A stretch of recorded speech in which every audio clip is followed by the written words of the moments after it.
Welcome back, Dodecadorks. We're the 12-sided guys. We have Scott as Ornan. At your service. Sabrina as Sylvie. Oh, hello. Jordan is here, hanging out. Hey, folks. Wait, what? Whoa, I don't like that at Threw all. off the rhythm. Oh no. Yeah. Matt as Guy. That is my name. Don't wear it out. And me, Paul, the despondent Dudical Maximus. I mean, Dungeon Master. That's a throwback. After our last session, I feel kind of weird telling jokes like I normally do during these intros.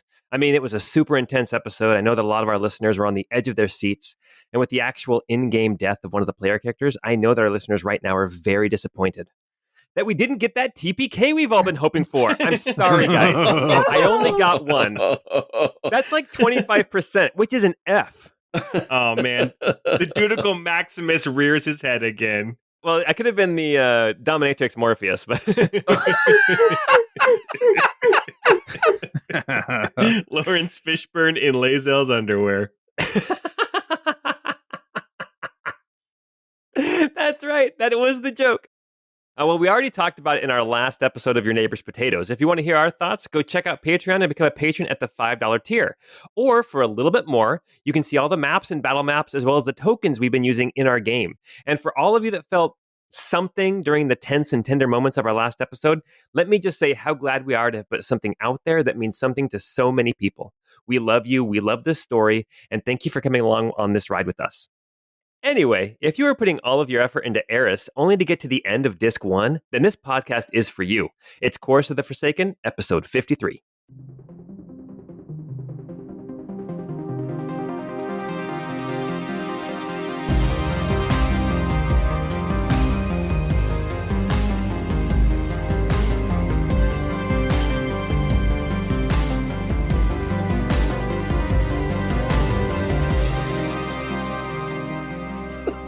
And if you only played Final Fantasy VII as the remaster, then you don't even get the whole thing about switching discs. But back in the day, we had to switch discs. Yep. Disc 1 was Midgar. Some games you had to go back and forth between discs. It was really obnoxious. Baldur's Gate 1 had 7 discs. Oh my god. That's impressive. Uh-huh. Xenogears had 2 discs, but the second one was basically all cutscenes with like 2 or 3 fights in it. It was like an hour and a half of cutscenes. I remember that. You put the disc in and Xenogears goes for 2 hours. I know. It was like a DVD. They ran out of money to finish the game, apparently. Apparently it was supposed to be 2 different games. Yes. Anyway, great game if you're ever looking for a game. Anyway, welcome back to Via Severia. Welcome back to the city of Cladvina. Welcome back to a sad, stressful moment in our campaign's story. Last time we were together, a fight ensued with Bubbles. Bubbles the necromancer. Bubbles, the member of the dream team who had been willfully ignorant to the suffering of his little brother. A man whose very essence exudes death and necromantic energy. A fight ensued. It was quite the battle. There were numerous spells cast, including Circle of Death, and there were layer actions and legendary actions that were used by Bubbles against the party. At one point, Magram was connected to Bubbles by this tether of energy, very reminiscent of what he does to his allies by shoving a needle in their arm and then poking a syringe in his neck or something like that, and siphoning energy or damage away. But in this case, it was any damage that Bubbles took, it would be halved, and half of that would go to Magram. Magram told Ornan to swing away. Ornan swang? Ornan swinged? Schwing. And Guy blasted away with his Ruptis arcane blasts, and Bubbles fell as well as Magram. Because of the damage and the spells that were flying around the room, Magram failed 2 death saving throws before he ever got to actually make a roll. And then, at the end of the fight, with 2 failed saves, Jordan made a roll, and Magram got 5. And Magram died. I don't think anyone was expecting that. It hasn't really happened in the campaign. It happened with one of our JV team characters last time, but it was kind of a finale event. This is still the middle of the campaign, and a character death happened. Our players grabbed the body of Mogram and hustled out back through the portal to Cladvina, trying to discuss what to do. Annalise came out and she cast Gentle Repose on Mogram so his body would not decay, but it was too late for Revivify. Suddenly there was a crack as the seal, the teleportation circle in the shack, was broken in half. That teleportation circle no longer usable, and the party decided to go to the Glass House of Chauntea, the mistress of growing and farming and cultivation, because of some interactions they had earlier in the campaign with some of the acolytes, the followers, the pastorals of Chauntea. As they entered into the glass house, they were met by, I called him a pastoral, but technically it was a watchful brother. And they were taken back into a room with the harvest mistress, this old halfling woman in her green robes, trimmed with some gold and brown, and the party ran out as soon as stores were open to buy a diamond that was perfect enough to be used in the spell Raise Dead. In fact, it was worth about 100 gold more than we needed, because that's how much we love Mogram. We don't even care. We're not even going to think about that. Oh, shucks. By the way, Mogram, you owe us 100 gold. Oh, crap. Can somebody write it on his palm? Just so you know, just for safety's keeping. The last thing that we saw was the harvest mistress was casting the spell Raise Dead. The diamond was set upon Mogram's chest, surrounded by these flowers, and the diamond began to break into dust and blow kind of up and away into the air and disperse. And that is where we stopped last time.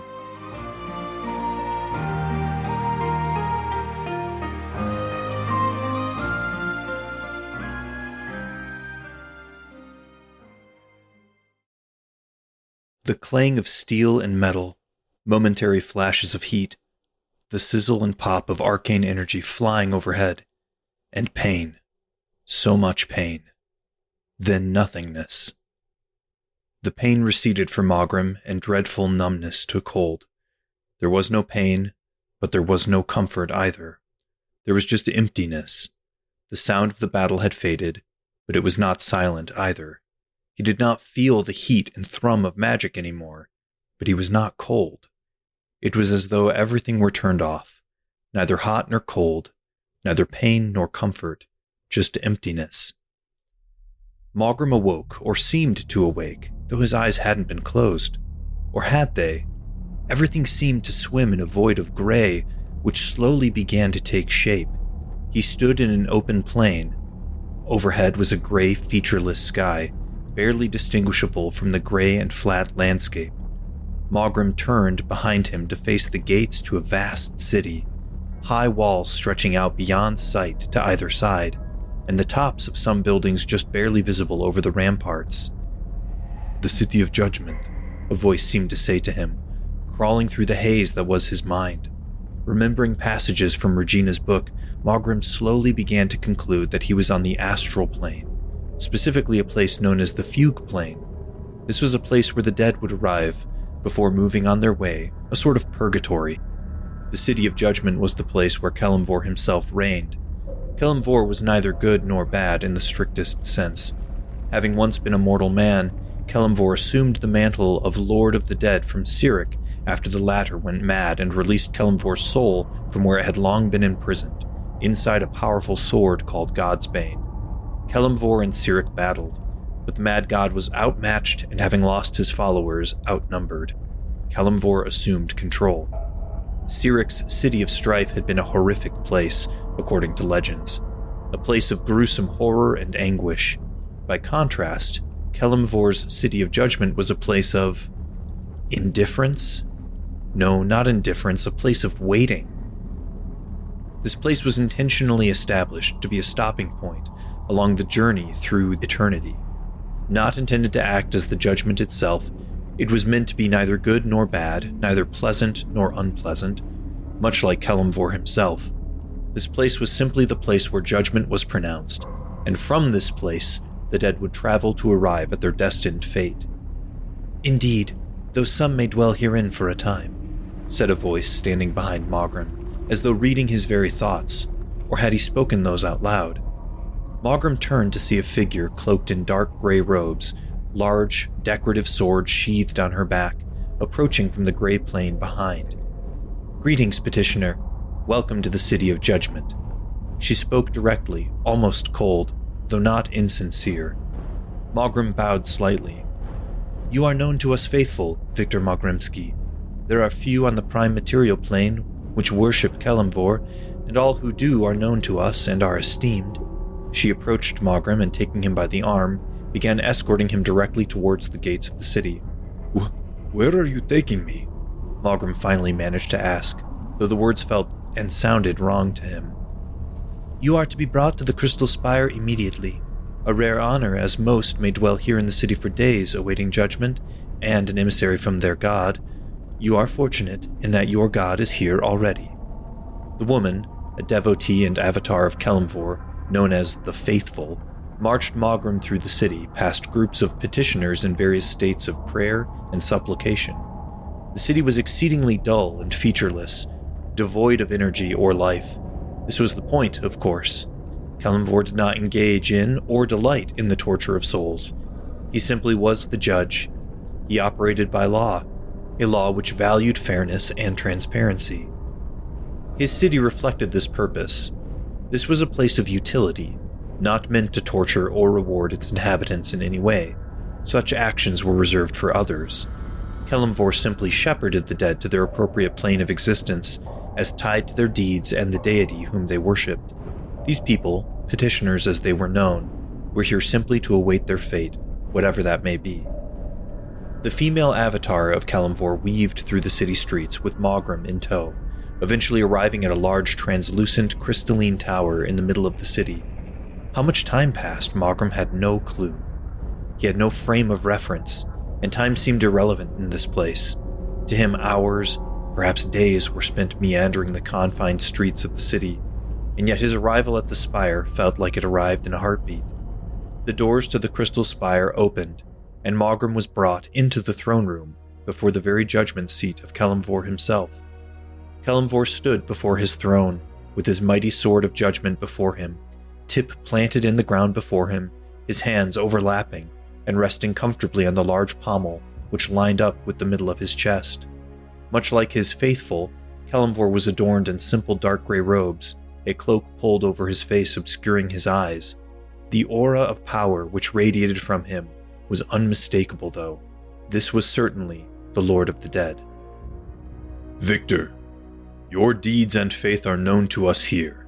We have seen what you have done, both good and evil. We have seen your actions and know your heart. While you have committed sins which are grievous, we are aware of the good that you have done and may yet do, and we have received word through the plains concerning you. My faithful, you are to conduct Moghrim to martyrdom in Celestia.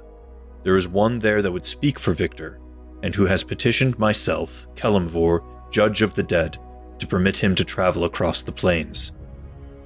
Lord Kelemvor spoke clearly and powerfully, with words which echoed through Moghrim's soul with an absolute and raw power. His words were law, irrefutable, and they would be obeyed.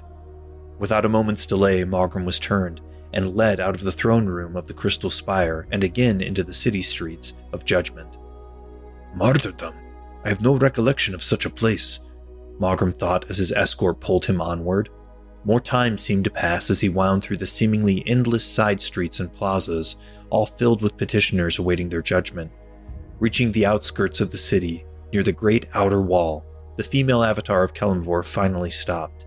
They stood just outside of a carved stone door of an innocuous building. The door had some simple adornments, which compared to the featurelessness of the city around it, made this door distinct. "Here is where we shall part ways, Victor. Farewell, and know that Kelemvor is with you." "Where am I going?" Moghrim asked, puzzled as to what happened, where he was going, and why. "Will you not accompany me?" The faithful of Kelemvor smiled briefly, a subtle warmth which was appreciated in such a temperate and bland setting, as the City of Judgment. You need no accompaniment, and you need not fear. The truth is that Ilmater, god of sacrifice and endurance, has summoned you to him.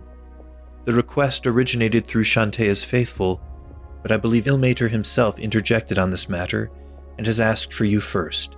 His land, known as Martyrdom, is a very peaceful place. Would that every soul deserved such a fate, whereby they might rest. You are fortunate, Victor. With this, the avatar of Kelemvor saluted Mogrim and marched off into the city, disappearing between the buildings. Mogrim watched her leave, and then considered the door before him. It seemed to be decorated with a bas-relief carving of a garden. Pushing the doors open revealed a darkness, which seemed to pull Mogrim into it. He slowly stepped across the threshold and heard the deep thrum of the stone door closing behind him. He turned in the blackness towards the sound and suddenly found himself in a lush and emerald garden, large hedges along the outside of the space, with ancient and twisted trees providing shade through which the dappled sunlight illuminated stone-carved benches. A wave of peace and tranquility flooded into Mogrim, filling his soul as he took in the sight around him. Butterflies flittered through the rays of sunlight, and birds seemed to be singing some beautiful song he had never heard before. He sat down on the nearest stone bench, transfixed by his surroundings. "They are so carefree, are they not?" A man sat to Mogrim's right. Had he been there the whole time? "They are small, but their presence is a blessing to the plants and creatures of this place. The same may be said of many mortals, you as well, Victor." The man, clad in a loose-fitting robe, sort of a wrap, turned and smiled at Mogrim. He was short, black with gray-streaked hair receding, with thick, muscled arms uncovered from the robe. They seemed to be covered in scars. So many scars. Why have I been brought to this place?" Mogrim asked slowly. He did not feel fear, and though he did not know this man, he felt a remarkable degree of comfort. The man smiled at Mogrim for a moment, and then responded, "You were brought here because you died. Well, not just because you died, but rather the way that you died. Mortals, you see, will inevitably pass. That should come as no surprise, I presume. But those that died for someone else, specifically those that suffered for the sake of others, well, those are people I very much would like to meet." Mogrim sat, confused for a moment. "I died?" His mind was still hazy, and he had trouble recalling the end of his mortal life. "This place is a place of rest for a time, specially reserved for those that have willingly sacrificed themselves for the sake of others, who have persevered in life and now may rest. You may stay here as long as you like, but I will tell you that the faithful of Chauntea, the Earth Mother, have petitioned you to return, and those requests have been permitted, just through the doors there." Pointing with his scarred arm outstretched, the man in the robe signaled towards the far end of the garden, where the hedges seemed to part to reveal a simple wooden door. "The path is yet ahead of you, but the faithful of Chauntea are preparing the way, long though it may be. I'll leave you to your choice, Victor Mogrimsky, but whatever you choose, I too shall be with you." Standing up, the man turned and walked away. Mogrim sat alone for a moment. The butterflies continued to flitter around the flowers, which beautifully adorned this space. "I've heard the words of Kelemvor, and stood in his presence. I believe I have spoken with another god just now. Perhaps I am dreaming. Perhaps it was all a dream before coming here. Something of a nightmare." Recalling moments throughout his life, Mogrim thought through the horrors he had witnessed. The Krahanest initiation, the day of Blatun, the Inquisition. So many dark and tortured thoughts. Yet it was not all bleak. He remembered the warmth of his days researching in Berghaven, the smell of the spices and the vibrancy of the city.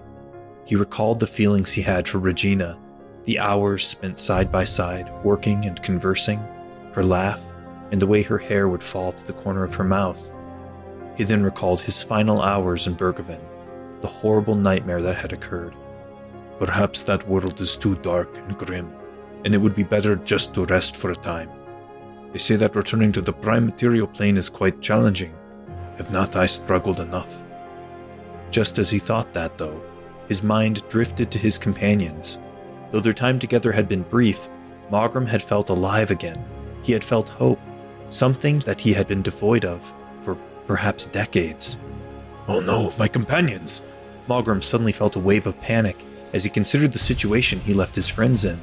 They had been facing a terrible foe, ostensibly a necromancer of extreme power, driven mad by some curse which had plagued him for centuries. Mogram was involved, had had dreams. Somehow that curse was also his to bear, at least in some part. Mogram's sense of dread cut through the peace that had settled on him like a warm blanket. He did not know how long he had been sitting there, perhaps too long. Standing, he moved quickly through the garden to the wooden door. Pausing for a moment to take in his surroundings, he then pushed through the door, setting off on this new path.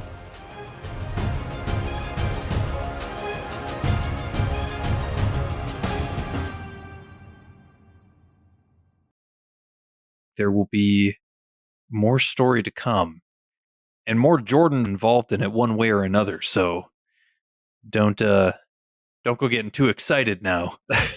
Okay. Because our listeners hate you so much, Jordan.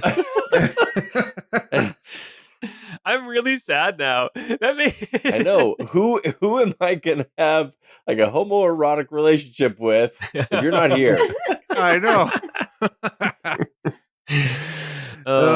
Suddenly, off in Redlam, a woman with RBF named Lillian, suddenly a tear forms in her eye, and she doesn't know why. She's never cried before. All right.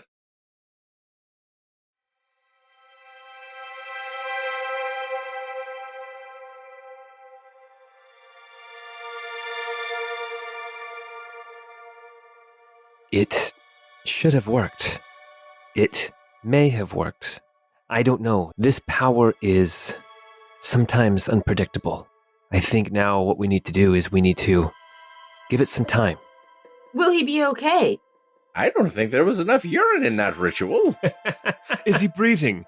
If he's breathing, he should smell the urine and he'll come back. I've heard of this kiss of life. Ornan, I think you should go over and try it. Oh dear. You think that'll work? You guys are standing inside of this chamber. It's 25 feet by like 30 feet, but it is surrounded by tile, but the center is all grass, flowers blooming all over the place. The altar is covered in flowers, and Mogram lies there. He has not reacted to the spell, but you can see his chest rising and falling, and rising and falling as he breathes. He's alive. It did work. Look, he's breathing. He's breathing. Mogram. Guy will go and shake him. There is no response. The harvest mistress kind of puts her hand on your shoulder, or actually, she's a halfling. She puts her hand on your thigh, and she says... Inner thigh? I was just going to say, watch out. Excuse me. You can tell used to it. People just assume with him. She is, it looks like she is actually breathing hard. She looks kind of exhausted as well. She says, no, please, just let him rest. If he's going to pull through this, he's going to need to let his body rest and recover. We can watch him here. We can keep an eye on him. We can feed him. We can make sure that he has water and that he's cared for until he rises. Is he safe here? Can you keep him secret here? You have to keep him secret. Keep him safe. We can keep him here. We can keep him safe. But I can't promise that he will ever wake up. His body has healed and mended. And now we wait for his soul. If there's any soul that's going to make it back to us, it's Mogram. He has a lot of urine experiments to do before he leaves. Don't worry, buddy. I bend down and whisper into his ear. Don't worry, buddy. I'll continue to save it for you. I know you're coming back. I'll have jars and jars for you. Prela Annalise speaks up and she says, well, we could leave him here and let the harvest mistress as well as the watchful brother and sister the earth, let them watch over him. Or if we brought him back to our room at the Grand Towers Hotel, I could watch over him. I have experience with watching over those who are hurt and in need of care. I mean, I personally think that the folks here at the temple seem to know what they're about. I mean, who knows how long he's going to take to recover? We wouldn't want to have to pay for a room for that whole time. That's true. I would like to make a donation to this temple, though, Harvest Mistress. Don't worry, we're not going to expect you to do this. Oh, of Out course, the of kindness course. of your heart. No, thank you. I'm just Thank thinking you. We'll we're pay going the to have cost to of do his that. care. I mean, I know we don't live in some kind of a universal single-payer healthcare system here in Via Severia. Man, that would be so convenient, though. You I should know. really get Wow, on that. that sounds so nice. Like, that would make the world so It's good. wild that we're in a fantasy world and we can't even get that. I know. No, instead you guys get zombies and giant constrictor snakes and aquatic trolls. But if we had universal healthcare, I'd deal with all that stuff. Right, all the healthcare is taken care of by, like, independent, like, religious organizations. I don't know how to respond to that, but I tell Here's you what some we'll money! do. And I'll give her Thank 10 platinum. 10 platinum. 100 oh, gold to wow. cover the cost Thank of you. Margram's care. Thank you so much. Yes, we'll do our best. If you desire to come and see him as he convalesces, if you need him to be safe and secret, we'll move him down into the basement, into our dormitories. There he will be out of sight for anyone who comes to worship here at the Glass House. Will we get some natural lighting, though? Do you guys have an egress basement? Like, I don't want him locked in the dark. Regardless of the black leather, he does need vitamin D, okay? He needs sun. We have some apparatuses down below that create sunlight during the day and then are dark at night to keep that cycle going. We know that all growing things, well, most growing things require the day-night cycle, especially fauna. Listen, we're not being shady here. He hasn't done anything wrong. He's not a criminal. He has a history, and there are some people, debt collectors, that kind of thing, who might try to take advantage of him in this weakened state, and we just want to keep him safe and away from that kind of unnecessary stress. She looks at you, Guy, and she says, I'm not a fool. He comes in here wearing vestments incredibly reminiscent of the Krahanest, who are literally a few hours' ride from the city, making war on undead, and yet he's here, and he comes to me for healing and not to the Temple of Aona. Obviously, something is amiss. I told him to wear the yellow, but he wanted to wear the black when we went to go at night. He just really, really likes a black leather look. I'd say you can't convince him otherwise. She says, but don't worry. This is not my first time storing potatoes for the winter. Oh, hell yeah. I'll touch my... Well, I'm wearing the mask, the helmet with You the start with the picking face your on nose. it. No, I touch the nose on the helmet. We'll get him situated downstairs, and then Annalise says, I'll stay here as well for the time being. And just, no offense, Harvest Mistress, I would just prefer to stay by his side. And she says, none taken, my child. The followers of Chauntea, the pastorals of Chauntea, they are more like rural or like small town acolytes. But here, like the more traditional clergy, basically they have different titles. And so the titles that you see around here, the people would be like Sister of the Earth or Watchful Brother. This is Harvest Mistress. She introduced herself as Lil Faye.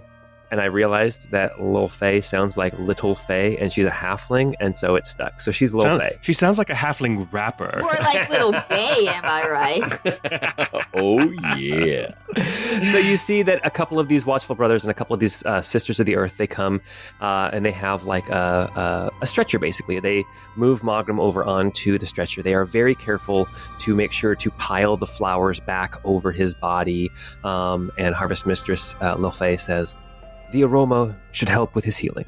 And then they take him out. Annalise follows out into the hall, and you see them just basically go down the hall, not back into the main part of the temple, but there is another door back here that opens up to this kind of back sanctuary. There are some bushes growing back here with some different flowers on them. There is like these archways on either side of the room that have staircases that drop down, that go down beneath the earth, down to where the dormitories would be. And Annalise follows Magram and the followers of Chauntea out of sight. You guys are still here in this sort of altar room with the Harvest Mistress. She says, "Where can I find you if something of his condition changes?" We're staying at the Grand Towers. If, for whatever reason, we're not there, in Dockside we do have a boat called the Lady Hawk, and so a message sent to the harbor master there will eventually reach us as well. Okay. Well, thank you. Thank you for your donation, and we will do our best to make sure that your friend Magram is taken care of. And would it be okay if we came to visit him while he convalesces? Of course. Of course. All right. Okay, and then you all, I guess, are going to leave the Glass House of Chauntea. Yeah. Okay, you are back out in the city of Cladvina. You are... the Glass House of Chauntea is in the Old Ward. It is actually relatively close to the Prolian Archive. It is right next to Lyra's Theater, where the musical Unlikely is being performed. You can see that there is a marquee out front of Lyra's Theater. It's kind of a fantasy marquee, basically. There are posters, papers with hand-drawn sketches and different messages that are pinned up on this kind of marquee, and you see it says "Showings of Unlikely to resume tomorrow night." Do they cancel the showings for a while, I wonder? You do hear just the normal hubbub of things going on around town. You know, you see there are people moving about, just their normal business, having no idea what happened just a couple hours ago. You see that there is somebody, there's another little Geely Cly kid walking around. "Yeah, get your pipes here. Crutchy, I'll take a pipe, please. Okay. Jesus Christ! Jesus Christ! No, his name is Crutchy from Newsies. He does have a crutch, and he says, "I resent that." He's like, "That'll be 4 coppers. Here's a silver. Sorry for being rude." "Golly, thanks, mister." Geely Cly, right? Geely Cly? Geely Cly, great honk, and then he kind of scoots off. He starts calling out, "Late night blast startles residents of Bridgetown. Late night blast startles residents of Bridgetown." So you now have this daily newspaper, and the day is yours. Do you want to read through the different headlines? Let's have a conversation as we head back to the Grand Towers. But I was wondering, did anybody hear? I heard they had to recast this play at the last minute. Did anybody hear who they ended up finding to replace the original actor for Tigris? Apparently, that guy never showed when after he was cast. Man, I feel like we've done some play acting before. We could probably get in on that. I still have the costume. I'm not really in the mood to do the theater. I'm sorry, everybody. I'm pretty down right now. That's fair. So I had some questions. I wanted to talk a little bit about everything. I need a drink and perhaps a moment to reminisce about our friend. Maybe in hopes that he will recover. Oh, he'll recover. He'll be back. He's breathing. I just worry.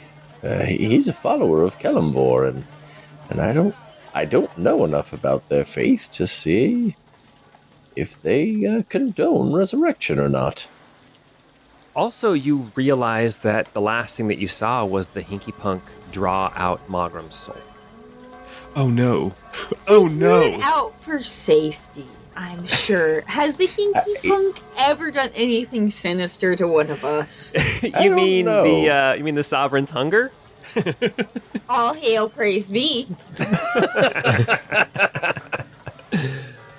So as we're walking, I'll just say, we may have just solved the Necropurge problem?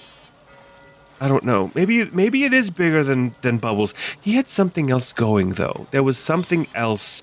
He was working with the Provident Path, the PP, The prosperous path. Prosperous. He was working with the The Prosperous prostate path. He was working with the Prosperous Path, and I've been thinking about it. The prostate path is right up the rectum. And I'm kind of curious. That's true. And that reminds me of the map of the Cladvina. Oh, That's like true. now on the south. That's Yeah, right. It does vaguely look like a prostate. You guys, okay, so you guys are joking around right now. I know you as players are joking around, but you guys are also a little bit slappy right now, I would imagine. You guys are exhausted. You have been up all night long. You had this terrible fight, multiple interactions in one 24-hour period with Bubbles. Oh yeah, I'm on single digits HP. Yeah. So you guys are to the point where if you don't get rest, you guys are going to have actually exhaustion taking over. So I just wanted to get that out there as well. So as we're walking back, I'll say, we know that Bubbles wasn't working alone, right? He was working with, or at least he was encouraging Cassandra the Unnatural and saying that she could be more and come work with him. But I've been thinking about it. He's working with a merchant guild here. And even back in Beograd, Cassandra wasn't doing real necromancy. Maybe she was trying, but she wasn't powerful enough to raise, bones back to a living person. She was scamming Sir Roland Grimley. She was taking him for everything he had. Roly-poly is what we call him. So Oh, Roly-poly, yes. that's right. So she was more about the money.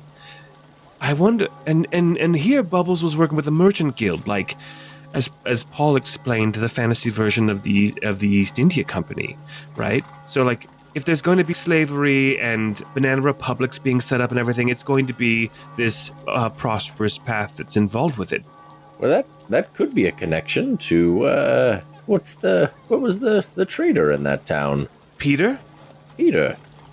Perhaps there's a connection there between Bubbles and Peter. Right. So I guess what I'm saying is, but even Bubbles' intentions weren't totally clear because there's a possibility he was greatly motivated by financial gain, more than raising the dead and conquering with an army of skeletons and stuff. Do you think the Dragonborn, what was his name, Baldric? Do you think he might have some sort of insight into what Bubbles is doing? I mean, what he was doing, because we killed him, right? Yeah, what he was doing. I freaking hope so. Who knows if he can be killed? Right? I worry about that too. Well, we killed all his clones. That seems like a good place to start. The clones that we knew of. He has the ability to create clones, right? But that doesn't mean that he needs them to survive. Look at Jib Jab. I'm still having visions of James, and he seems to be kicking just fine. And he's just a stand-up comedian with murderous intentions. Well, yeah, but he's probably never pissed off us yet. Right, there's a difference between being immortal and not dying and being impervious to being killed, right?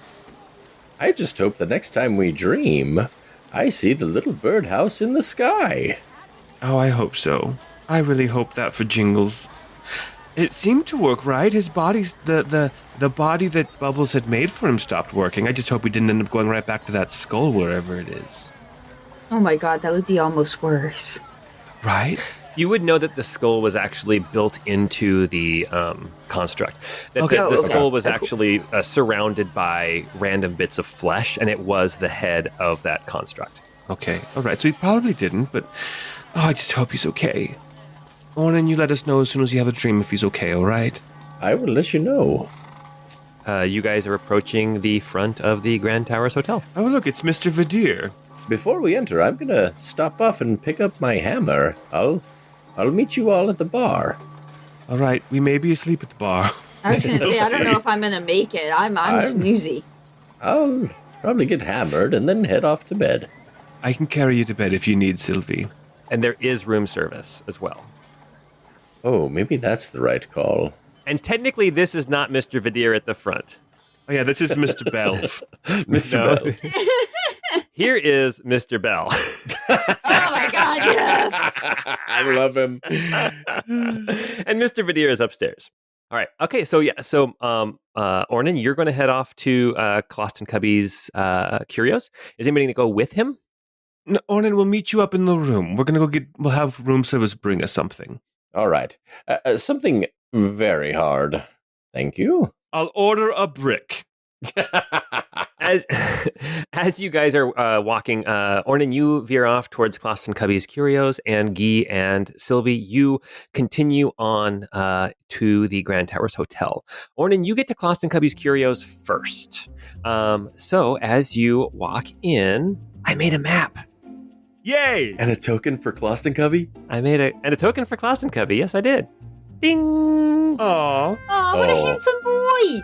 I love That's him. awesome. Yeah, so you guys, so Ornan, you walk into Closton Cubby's Curios. You can see that there are these display cases. They still have like daggers and swords. There's like little bits of armor. There's all kinds of little knickknacks. There's still a pillow in the corner that has this elaborate dagger on it. Closton Cubby looks like he's dusting inside of one of the display cases. And he turns around and he says, "Welcome to welcome back.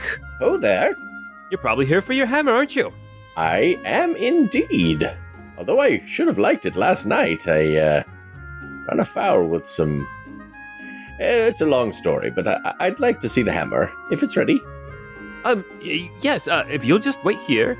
And he goes into a back room. He's gone for about, 2.5, 3 minutes before he comes walking back out. He has this, he's holding a bundle. It's wrapped up in like this expensive black fur, like sable cloak type thing. And he comes walking up to you. Actually, we'll say it's wrapped up in like ermine because that's really cool. Anyway, It's very like soft fur, and he comes and he walks up and he hands it to you. You can't see what's inside. You have to pull it back, but he says, "I present to you the Rub Her Hammer." Maybe we won't say that. No, it's perfect. You're free to give it whatever name you want. That's the working title. Rub her right on the side. Yeah. So you pull back the fur.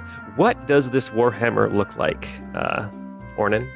It so the shaft is wooden, carved with like a kind of like a winding pattern all the way down, and then the very bottom, it's more of like straightened off, like regular grip on the bottom, but it's like almost like candy cane winding all the way up to the head of the hammer.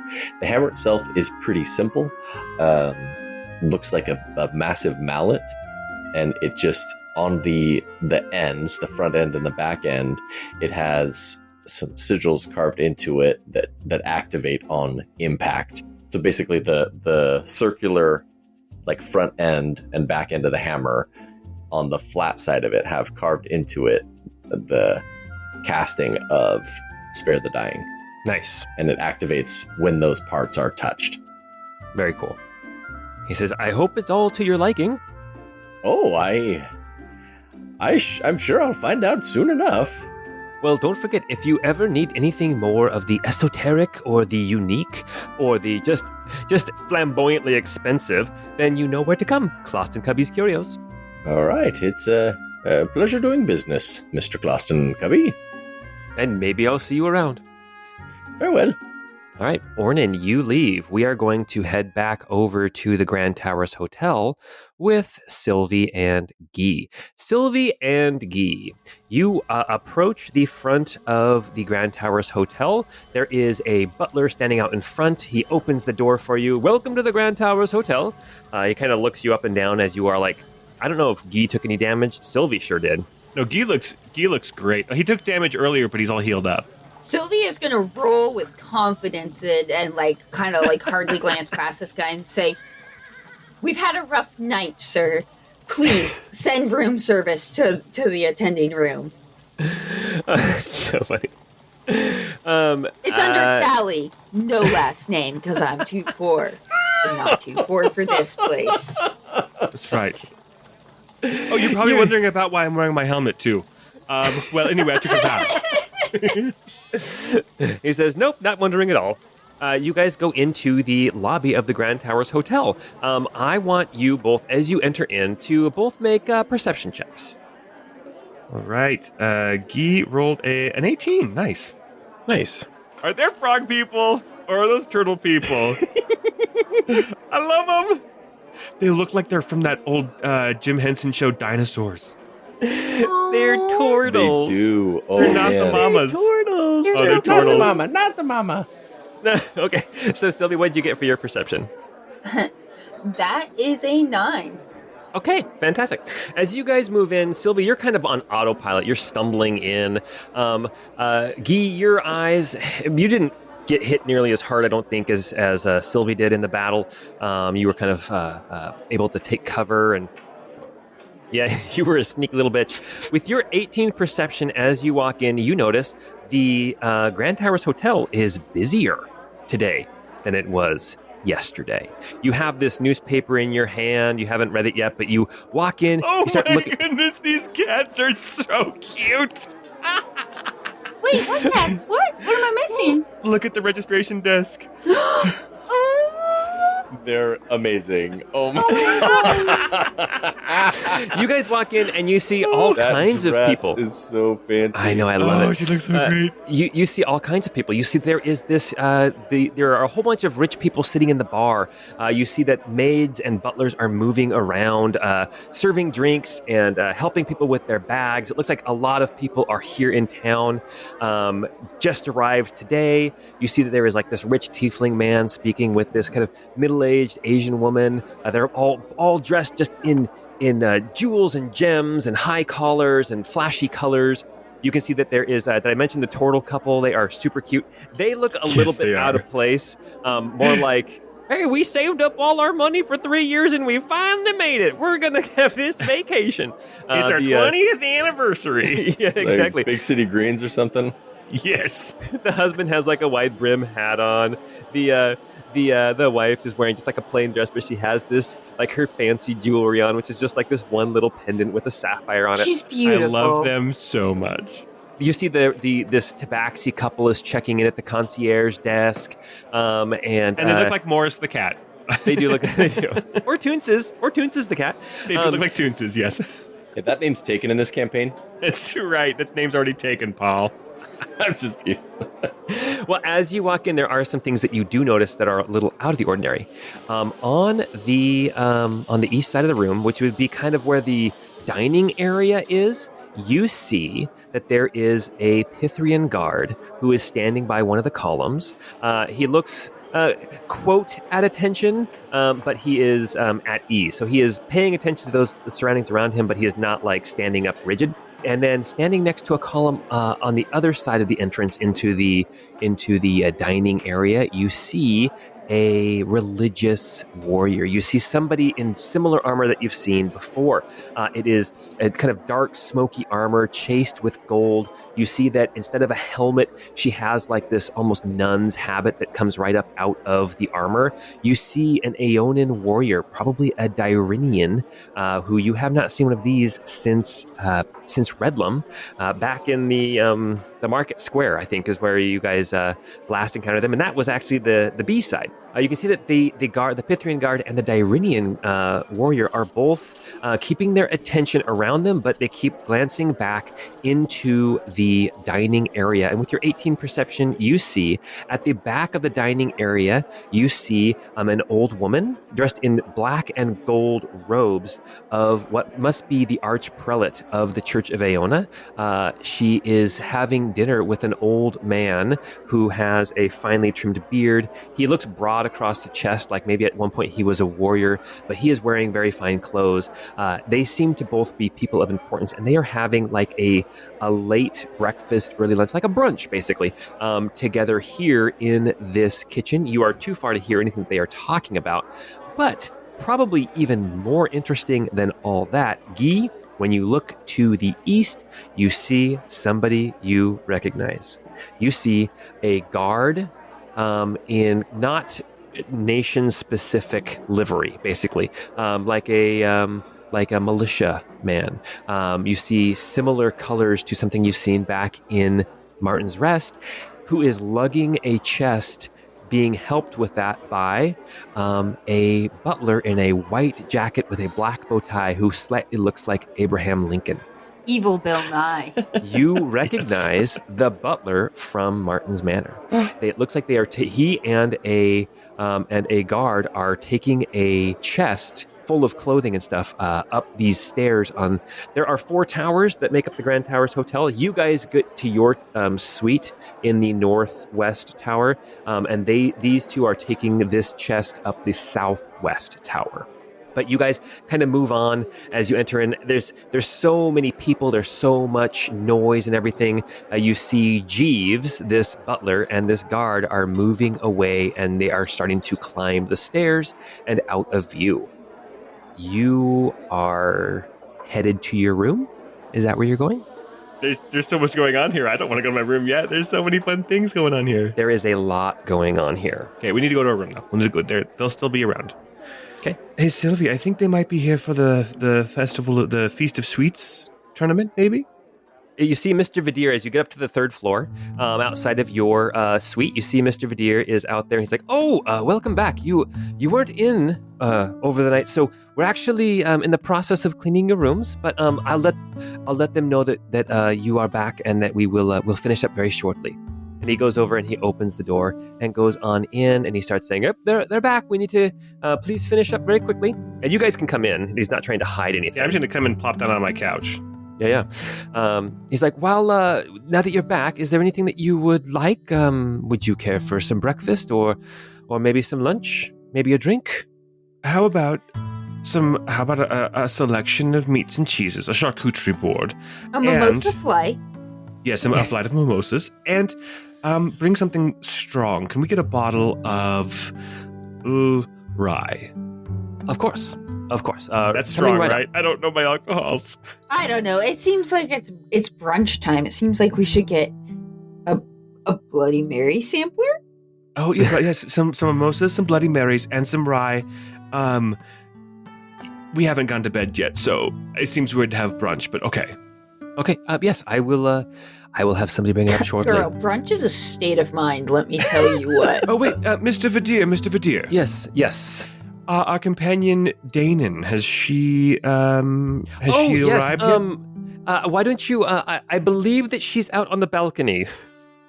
Oh, okay. I'll go out to the balcony. Okay. You see curled up on like a bedroll, but it's like stuffed with straw. I mean, it's a bedroll, so it's like stuffed with straw that's like poking out and everything. You see Danon just laying there on the balcony, out in this cold air, just sleeping away. Okay, I'll let her sleep and come back to the couch. Okay. All right. I will return.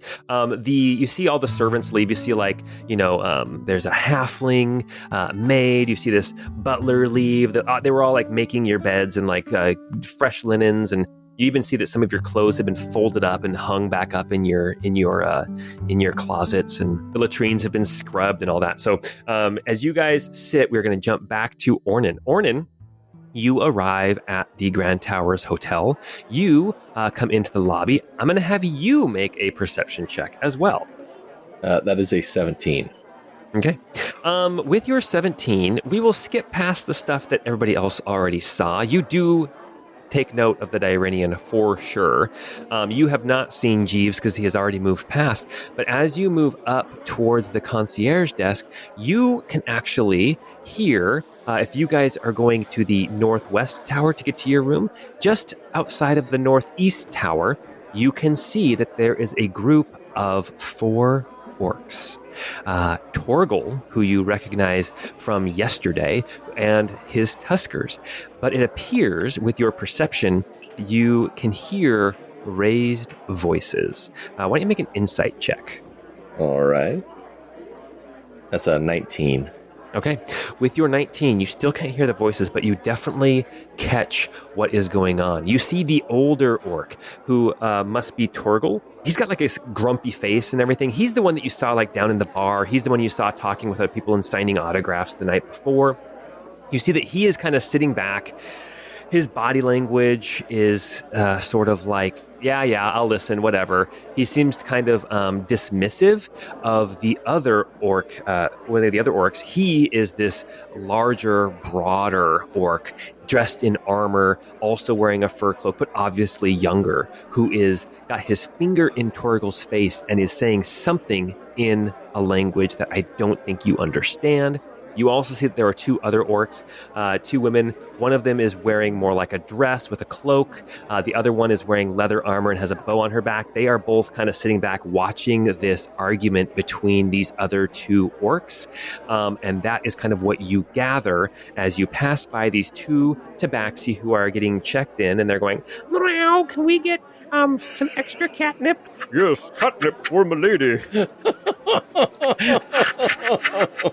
And then Ornan, you get up to your room, unless you wanted to do anything down in the lobby.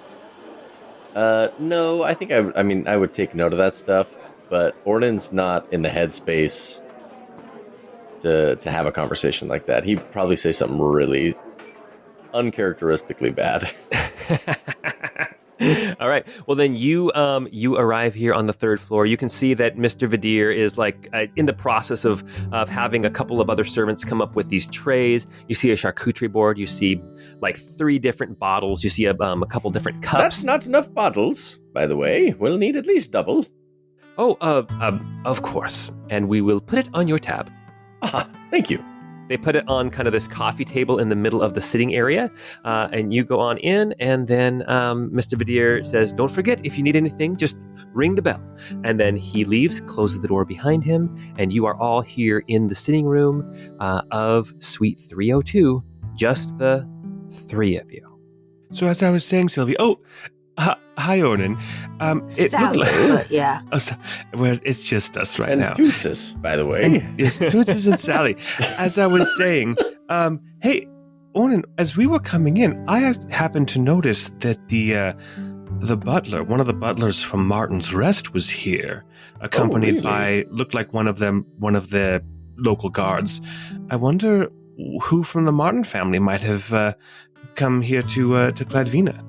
Do you think it was Neldor to participate in the feast of sweet fights? I mean, maybe. Or his sister, perhaps. It seems like he would be the kind of guy who would want to show off his power. Right. I kind of hope it's not his sister, because I'm not in the mood to woo someone right now.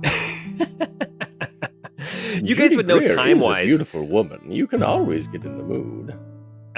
So time-wise, if it was Neldor, he would have had to have left like the same day or I guess a day or 2 after you, if it is Neldor. Okay. Oh, by the way, Danan's out on the balcony. She's asleep. I didn't wake her. We should probably let her know what's going on in the situation with Margrim. But I didn't really have the heart to wake her up. She looked super comfy. Not R.I.P. I mean, sure, rest, but not R.I.P. Rest and heal and get better. Did you want him to heal in chaos? What the hell, Guy? He's going to pull through. I've been saving this, but I do have a small tankard of the Sogson Sisters Ale, if anyone's interested. I'm very interested. All right. Let's pour one out for old Margrim. Ornan will start pouring, and he's going to drink a lot. Okay. Guy will have the Sogson Sisters Ale, and then he'll nurse the Bloody Mary or whatever else he ends up having. He's not even in the mood to really get drunk. He's just kind of in thought and sipping more than anything. Yeah, Sylvie's gonna have a couple little sips, but honestly, she's gonna curl up on one of those chairs and just kind of... Her eyelids are like closing, dude. She's snoozing. She's resting a little bit, getting some HP back. Nice. I was looking forward to have my nails painted, but that will have to wait. Oh, that's like the saddest part about this, You honestly. would look so good, too. Unless if Guy, Sylvie, would either of you oblige and help me? I would be lying if I said I didn't know how to paint nails. It's a bit new for me, but I think I've taken a liking to it. It looks fantastic on you. Margrim said he bought this new stamping kit where you could do one tone, one color, and then you put these little stamps. You do a second color, and it sounded quite fancy. So you do like a little kitty face on your nails? Kitty faces sound delightful. Although, is that appropriation? I mean, we just saw the Tabaxi couple down there at the front desk. They were also so cute. Let's be fair, they were a stereotype. Just asking, where can we get some catnip? Because that's a Tabaxi stereotype. I love it. Every time I see a Tabaxi, they're always asking me for catnip, so Okay, well, we're here in Cladvina. We have Margrim being looked after. I feel like Jib Jab should be making their way here. I don't know what our next steps are. I say we wait for Jib Jab. And maybe this is the wrong call, and maybe this is hope on my part, but perhaps Margrim will wake up. Margrim will wake up. By the time Jib Jab is here. And if Jib Jab is already heading here, I mean, I would love to talk to them, so we might as well stay. Plus, this place is sick. I'm getting used to this. I hope that they are willing to talk to us, unlike Bubbles, who was only willing to try to kill us. I don't think they're quite as innately evil as Bubbles was. I know, I didn't get the impression that Bubbles was a bad guy from at least my short interaction in the dream, but man, I completely misjudged him. And I know that the time changes things, but he just wasn't at all like I thought he would be. I don't think he was ever truly a good person. Maybe he got worse over the years, but I didn't get the idea that his intentions at Oak Road were good. I don't feel the same about Jib Jab, though, to be honest. Maybe that's bias, but I feel like Jib Jab is doing their best to protect what they can of nature. I wonder if Jib Jab will feel the change. Paul, do I feel a change? Does Guy feel a change since what happened with Bubbles? Make an insight check. Everybody can make that check. Or I think just make a check using whatever is your character's best stat. Oh, sweet. Oh. Guy rolled an 18 charisma check. Hornan got a 22 strength check. Nice. Sylvie got a 26 arcana. I'm flexing so hard that my memories are coming back. As you guys are sitting here thinking and just trying to feel if there's anything different, sadly, no. Nothing feels different except for it feels like there's a space that's empty on the couch. Well, here's another shot. I'm gonna go get up Danon. We haven't spoken to her for a while. We'll let her know what's going on. And let her know kind of, I guess, what we decided as far as waiting for Jib Jab. I hope she'll stay with us. I think she and Jib Jab will have a lot in common. I'll go out to the balcony and just bend down and gently kind of try to shake her awake. Her eyes flick open as she kind of rolls over to look at you, and you see a bruise on the side of her face. She's like, oh, you're back. And then she kind of gets up off of her bedroll and stretches. Danon, what happened to you? You look like you've been in a fight or got kicked by a horse that didn't want to play. Horses stomping each other. Yeah. That was the description in one of the earlier episodes. She's like, well, I have some things to share about the druid circle here just outside of Cladvina. Is everybody here? I can share. Come join us on the couch. Annalise is not here. She's watching over Margrim, who... He'll be fine. He was hurt. He was hurt badly, but he's recovering. Well, he died, and then we brought him back. Well, or tried to. He'll be okay. He's coming back. He needs a little bit. She kind of thinks about it for a second. She says, nature will provide, and what will be, will be. That's called a thought-stopping cliche. I'll drink to that. And then, Sometimes we don't want to think. Que sera, sera. I met with the Druid Circle here near Cladvina. They are dealing with the unrest that is getting worse because of the approach of Jib-Jab.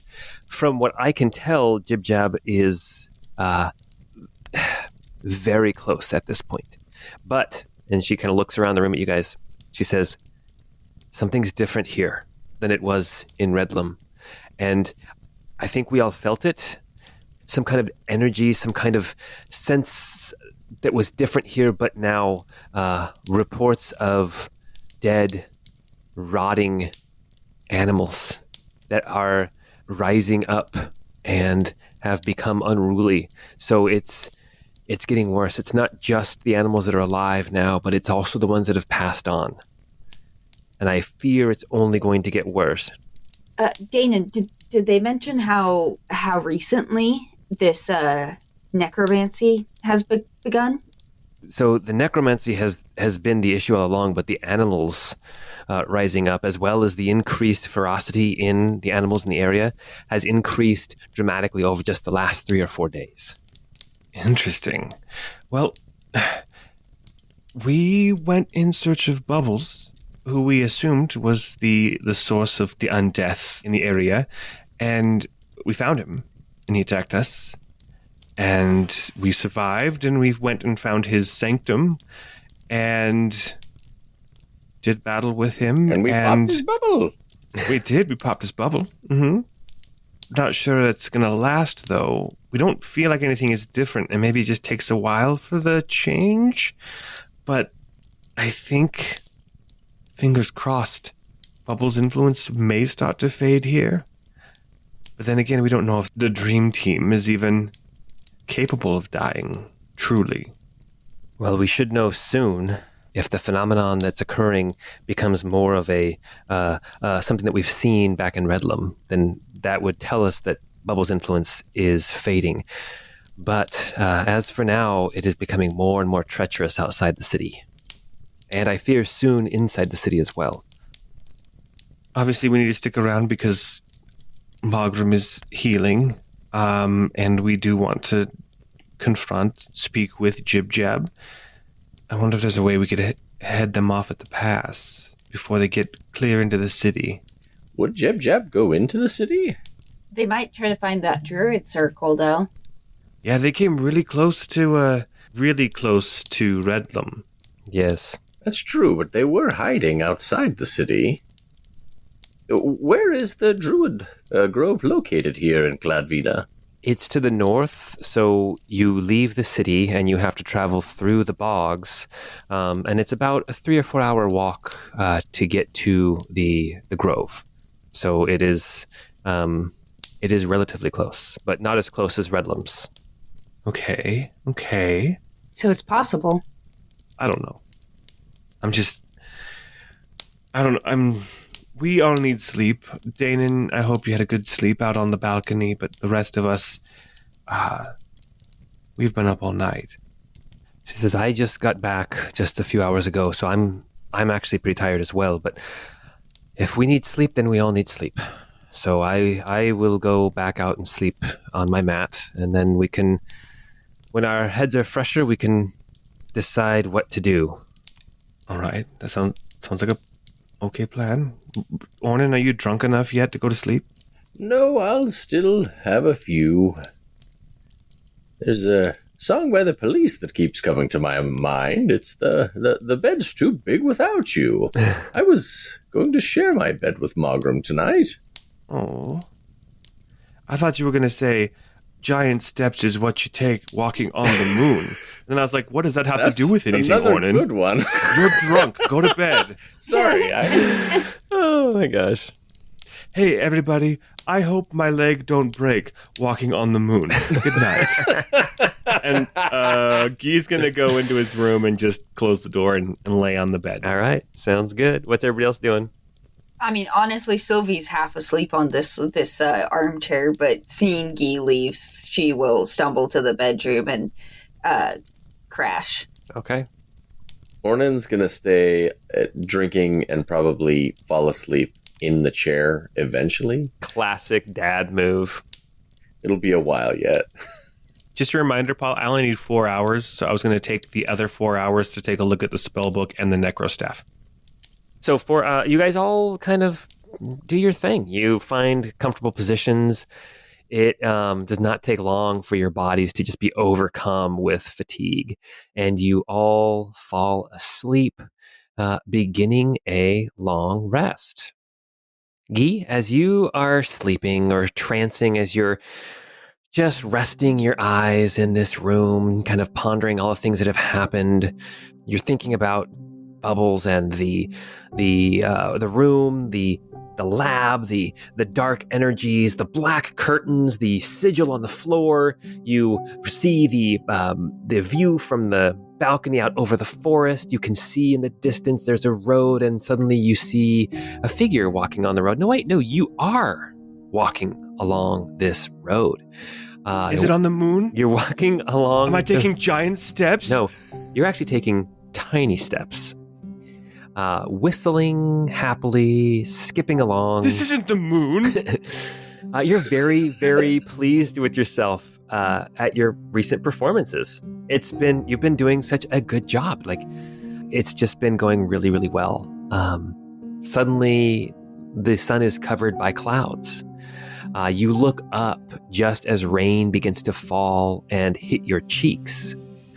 As you look down at your hands, the rainwater begins to mingle with the blood that is coating your hands.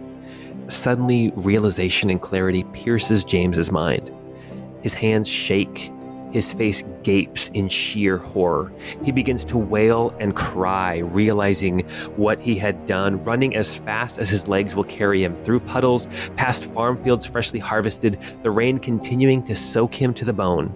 Suddenly the rain stops, and James slows. He looks down at his hands, now clean. He stares for a moment.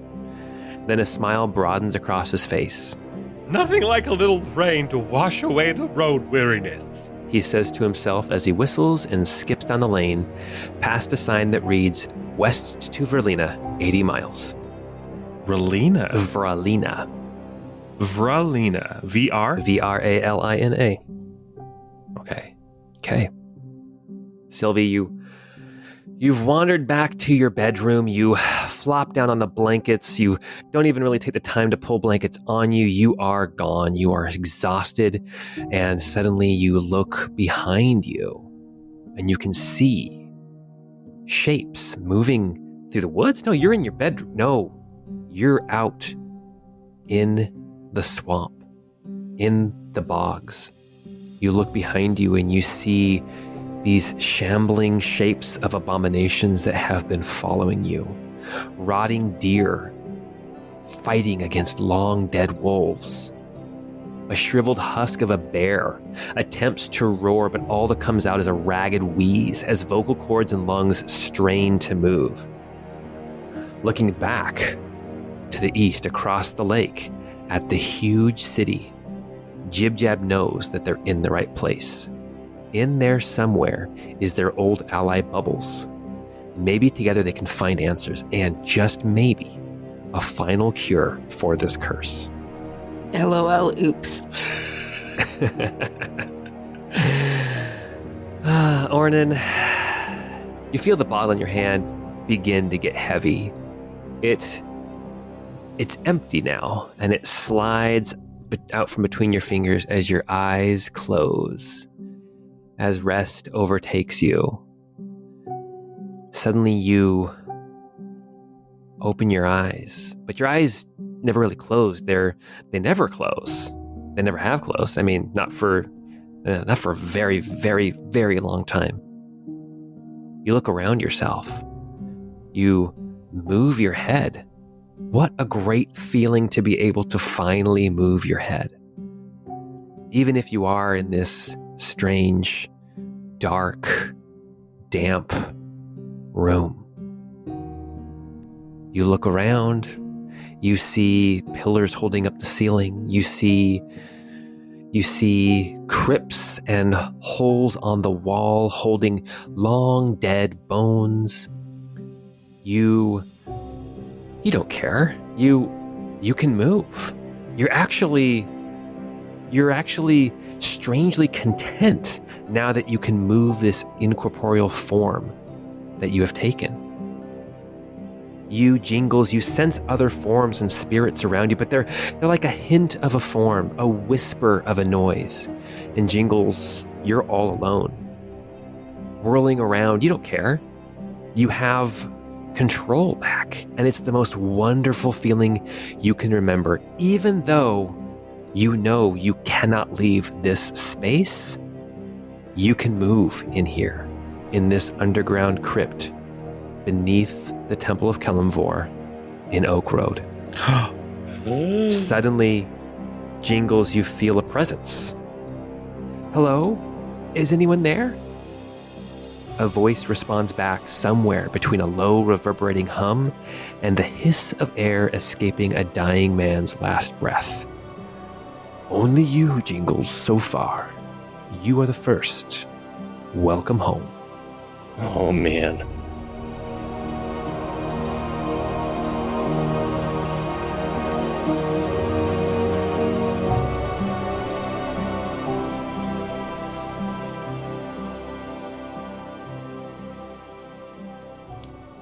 You all then fall back into your normal dreams, and Guy, you wake up. It has been 4 hours. Everybody else sleeps on. Okay, so he was headed toward Verlina, which I know is out in the Varia barony.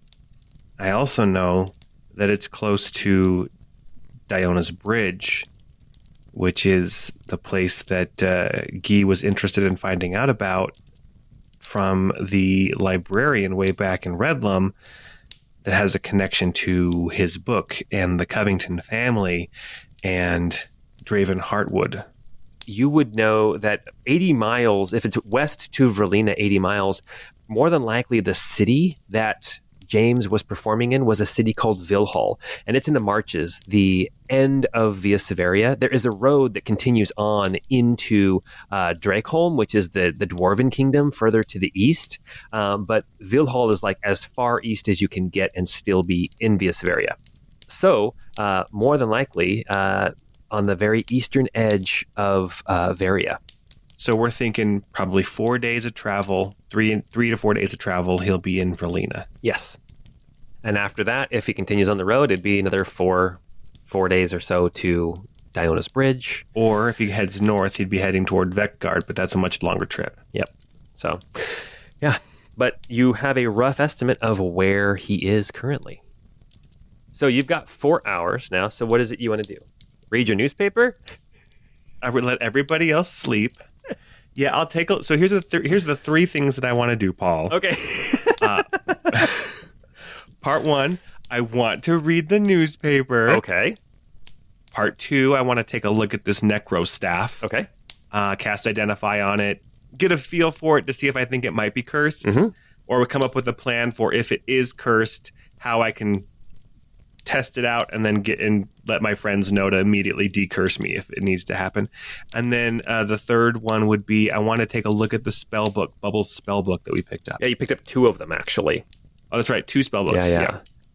First thing that you do is you pull out the newspaper. You start reading through the different headlines. So the first headline was the one that the newsie was shouting out. They say, late night blast startles residents of Bridgetown. You would know that was probably you guys, and that was probably when Sylvie cast Thunderstep. Reports continue coming in of savage attacks near Dead Moss Hollow. New reports of similar occurrences near Grimwater Grove.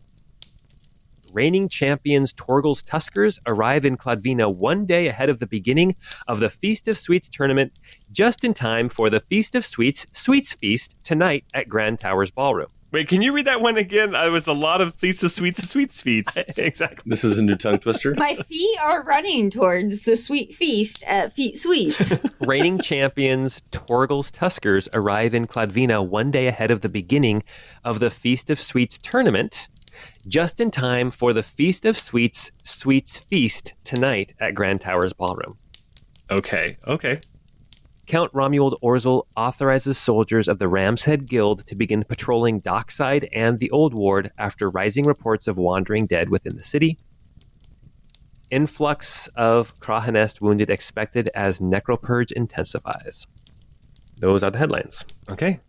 I should wake up Orn and let him know it sounds like there may be a pie eating contest after all. I love this. There is. I want to do that thank so God. bad. Oh my gosh, that's so man. funny. All right, okay. So then you also wanted to look at this necro staff. You pull out this, it's like black ebony staff with this green crystal on the top. There are green runes written down it. So this is what it says. Dark stones and green runes run the length of this ebon wood staff. The staff is wielded like a magic quarterstaff that grants +1 bonus to attack and damage rolls made with it. When you hit with an attack roll using the staff, that target takes an extra 1d8 necrotic damage. Oh, hell yeah. Okay. Tempting. Yes, it also has a necrotic aura. You can use Not as tempting. You can use the staff as a spellcasting focus. While you're holding the staff, you can re-roll a number of damage dice up to your proficiency bonus when you use a spell slot to cast a spell that deals necrotic damage. Oh, okay. So you have to use the new rolls, and once you use it, it can't be done again until midnight. So basically, it allows you to re-roll your damage dice, a certain number of damage dice. What's your guys' proficiency bonus right now? It's 3, but I don't do any necrotic damage. Right. So, but it would allow you to re-roll the dice. And then the last thing that it does is it has an oppressive gloom. So as a bonus action, you can cause the staff to extinguish any number of non-magical light sources or one magical light source within 120 feet. So you have to decide. Oh, that could be really handy. Yeah.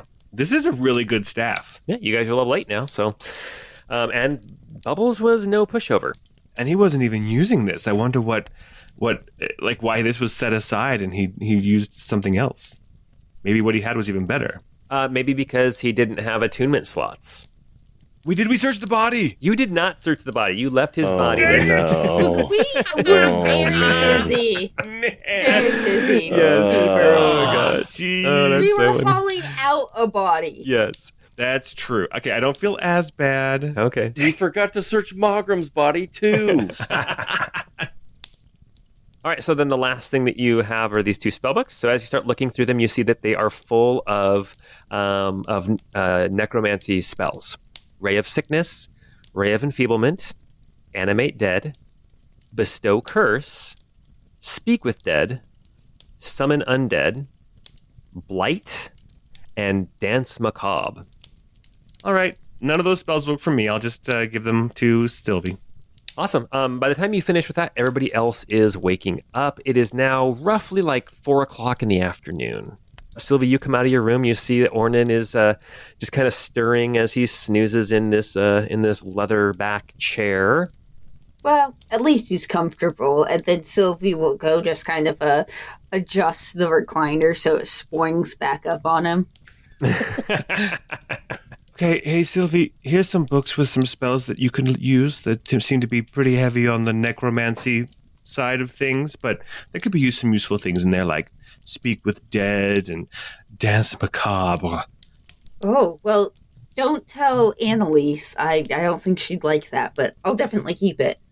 And then here's this staff as well. I don't want that.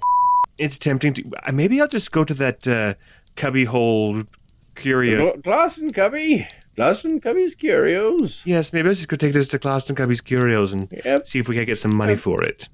Yep. Hey, you okay, man? Let me make a Constitution save. Yep, I'm feeling right as rain. I got a 22. Nice. You can really hold your liquor. Oh dear, I did go through all of these. I was about to clean it up, but I think they will. Hey, Ornan, I was reading the newspaper. All right. It sounds like there might actually be a pie eating contest. Oh, no, you've got to be kidding me. Really? No, I know. I wish I would have known sooner because we would have just had, water to stretch our stomachs but not filled up on all this charcuterie earlier. Where is it and when? We're going. It's tonight, and it's here. It's It's tonight. Here. Oh boy, you better get ready. Let's go see if we can't get you signed up for it. Well, am I the only one? Oh, there's no way that I'm eating a bunch of pie. Have you seen my abs? I can't compete with those orcs. I gotta keep these looking like sharp. There is a gentle tap at the door. Come in. The door opens and you see Mr. Vidier. He says, pardon. There is a gentleman here who says that he knows you and he needs to speak with you. And suddenly you see Baldric the Black come rushing. He's like, I need to talk with you guys. I need to speak with you. And Mr. Vidier says, do you know him? Yes, we do. Actually, we have quite the things to discuss. Thank you, sir. Baldric walks in past Mr. Vidier and kind of gives him like a little he walks in like he owns the place and kind of gives Mr. Vidier told you. And then he kind of steps in and kind of lays out on the couch. Mr. Vidier, before you go, Mr. Vidier. Yes.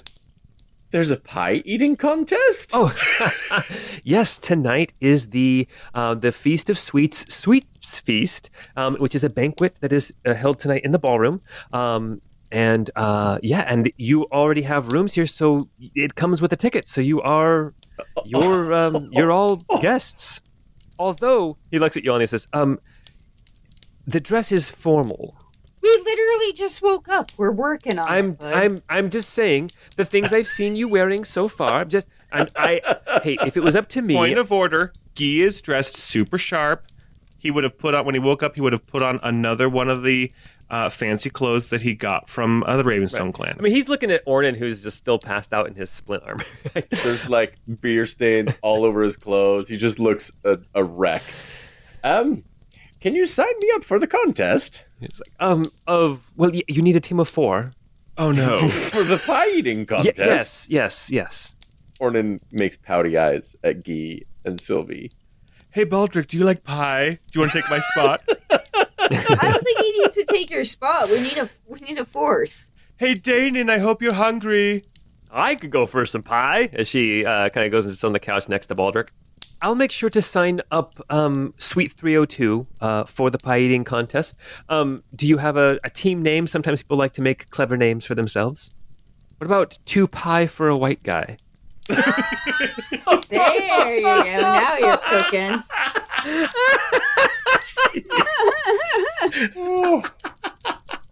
Jeez. That was great. All right, 2 pie for a white guy. 2 pie for a white guy. I'll sign up 2 pie for a white guy, yes. And then he leaves. And Baldric is sitting on the couch. As soon as the door shuts, he's like, did you all experience what I just experienced? The elation of a pie eating contest? Well, first, I thought there was one. And then I was told there wasn't. And now I was told there is again. It's quite the wild ride. I feel like this has been a roller coaster. I know. You've had a wild day. Gosh. I'm so sorry, Ornan. That must have been so taxing for you. Baldric, yes, I believe we all just experienced the same thing. I'd be very interested to know what you saw through Bubbles' eyes. I'll tell you this, James is on his way. He's on the eastern side of Via Severia, about 3 to 4 days out from Verlina on the road. Jib Jab is almost here, and they're planning on looking for Bubbles, so... Yes, and Jingles is back in Oak Road, it seems. Oh. But he has control of his body again. Okay. Did he know where Oak Road was? Did he help you figure out where Oak Road is? Maybe next time I'll try to communicate with him when we have our dreams. But, he's below the temple, and there was someone in there with him. Did he seem happy? He did, actually. He did. Baldric speaks up and he says, my vision was not a happy one. He starts to describe the dream that he had. He sees in a dirty, dank warehouse, maybe a large storeroom. There is a large barn door, that is like chained up and locked tight. There's windows high up on the wall that are covered with tattered curtains.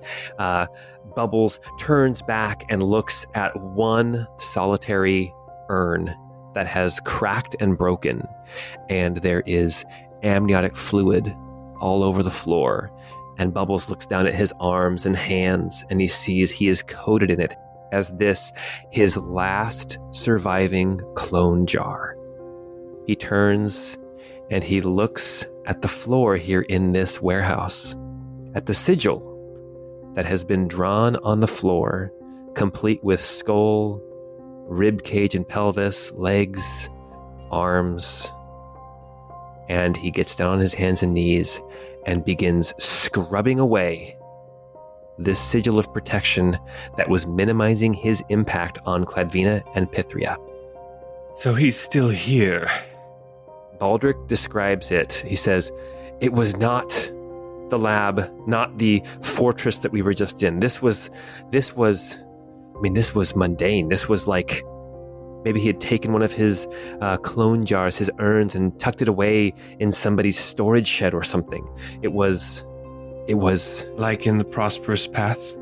I've heard Voldemort did that once. Oh yeah, that guy sucked. I saw that play. He was scrubbing away that sigil, and I'm not sure what that means. And Sylvie, you would remember that you had looked at it and you had determined some things, but I had also told you that spending more time with that drawing could give you more information. It was the big, huge sigil, the big symbol that was in the middle of the lab on the floor. Oh, yeah. The Okay. dampening sigil. Yeah. Right, and we didn't quite know what it was, but I have it sketched out. Yes. So, and you were fairly certain you got it done correctly, so you could just like spend some time, like do like an Arcana check, spend an hour, and then if you do well, I can give you some more information. Yes. Okay. Awesome. Perfect. But if that sigil was dampening the effects of his aura, then that means things could get a lot worse wherever he is. I guess I'm assuming he's here, since this was kind of his base of operations. Unless he made his last jar someplace else for safekeeping. I feel like I need to... Guy's gonna go back into his room and change his helmet to his normal one with the feather. At least this way, maybe he won't recognize me immediately because I have such a kick-ass helmet that stands out from a crowd. I worry. Perhaps we should think on a strategy the next time we run into Bubbles. Maybe if we can meet up with Jib Jab first and Jib Jab could talk some sense into Bubbles. Fingers crossed? I mean, you guys would know that the resources that Bubbles had in that in his like lab were beyond comprehension, and those are more than likely gone. When the teleportation circle cracked in his shack by the Weathered Willows Inn, you all kind of determined, I think, I'm pretty sure it was pretty obvious, that the power source in that lab exploded, and it destroyed the other side of the teleportation circle. So there's a very real possibility that nothing is left in that lab. And even if there was, it would take him forever to get there. Yes. I could hear him mumbling under his breath, and he did keep mentioning Cladvina and Pythria, and he seemed angry. No wonder he keeps coming back. He's holding on to too much resentment. So, I guess pie eating contest? I guess I am so excited for this. I don't like any of this news. you filled in Baldric about Mogrim and the fact that he is... Margaret was going to be okay. He just needs time to recover. We hope. He's going to be okay. Is it too early to start drinking again? Or will uncork No, you something? have to You Save gotta the- save your stomach room for the pie. Oh, I'll be fine. Don't you worry. Baldric says, we know, maybe this will cheer you up. I finally finished my song, based off of those jokes that we all heard back in Oak Road.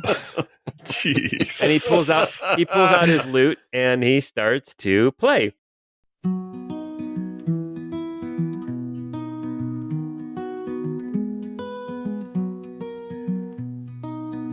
If you are a treasure chest with giant pointed fangs and a long slobbering tongue, you might be a mimic.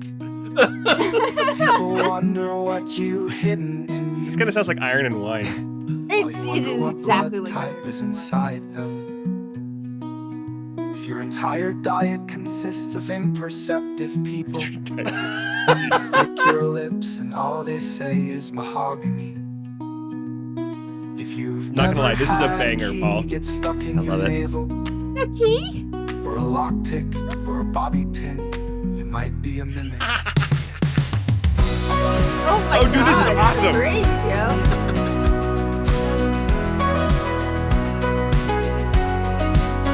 Here I be a mimic.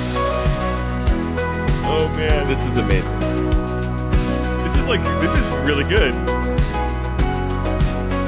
The idea of a good time is to hang out completely motionless in a dark cave full of traps, because hey, all these traps must mean there's some pretty sweet loot inside that chest. You might be a mimic. Oh hell yeah. That's so good. That is so good. There you go. Okay. And as Baldric plays and cheers up the mood here in suite number 302, that's where we're going to stop for tonight. All right, you guys. Oh, man. So there were a lot of little Oh, things man. happening today. You know that there's somebody from Martin's Rest here. You know that Torgal's Tuskers, two of the members seem to be having an argument. You saw the Archprelate. Tortle. There's some There's Tortle some family Tortles, here too. There's some Tabaxis. And some kitties. There's Torgles, Tuskers, and Toonses. You saw the High Prelate of the Church of Aeona having brunch with some very wealthy man. You know that there is a feast tonight with the pie eating contest, and you know that Magram is alive and not awake. And he's going to be okay. All right. I'll drink to that. Hey guys, thank you for listening. Thank you for playing. Don't forget, we do have Patreon. So if you want to see some of these maps of these beautiful places that our players have been exploring, if you want to listen to your neighbor's potatoes and listen to us talk about these episodes and get some insight from the players and what their characters are doing, then consider becoming a patron. Otherwise, until we get together next time, we hope you have a great time.